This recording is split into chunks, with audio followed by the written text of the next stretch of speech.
I'm Sherrie Smith, urban farmer here at D-Town Farm. I'm Nayomi, also a farmer at D-Town. And today we're going to be talking about watering. Yeah, and we're just going to give you some technical skills on how to water.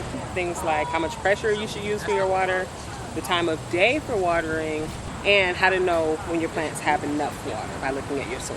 So maybe you have a watering can, maybe you have a hose with an attachment on it, or maybe if you're outdoors you have a sprinkler that waves like this. The benefit of something like this is that it has many holes on it so that it minimizes the pressure on your plant. So you can imagine when you first turn on a hose, the water is super strong. And if you have something really gentle like greens or baby plants or even just plain soil with seeds in it, it can damage the plant. Also with that too, a sprinkle over top leaves your seeds in place so you don't have to worry about them getting moved from where you put them. And it also doesn't knock your baby plants over. Yeah, it can bruise the leaves and just damage its development as well. So you want to make sure you prioritize ways of watering that aren't a heavy amount of water at one time. Anything that will disperse the water, even misters, are really helpful.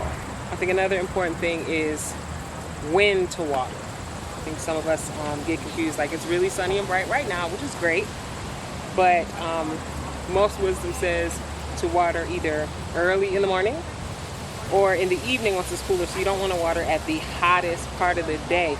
If you can water all day, but the plants may not have the ability to absorb it, so it's just not really efficient.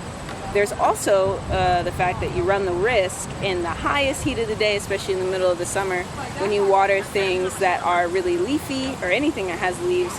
Basically, any little droplets left on the plant can make little magnifying glasses, essentially, and burn your plants. So you'll notice maybe if you water a certain way and you check back a few hours later, if your plants are sad and the soil's dry, you know that you didn't water enough. Yeah. When the soil is full of water, the water can sit on top of the soil for maybe 5 to 10 seconds. That's when you know that the soil has already sucked up as much water as it can and now it's kind of pooling.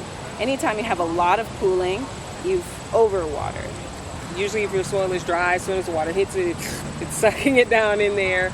But once it starts to kind of stop, and of course that is going to depend on how big your area is and how deep and things like that. But I think paying attention and just watching is really, really important. You don't want to just kind of turn your sprinklers on for 3 hours and leave, or right. Just have the hose sitting out there just dumping water. You want to definitely make sure that you pay attention. Right.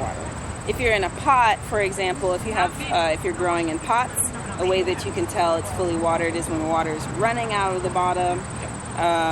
And also you can test when you're growing outdoors and you've watered, you can kind of stick your finger into the soil and see. Sometimes it may look like it's watered right at the very top, but below you're really trying to saturate the soil because roots go really deep down.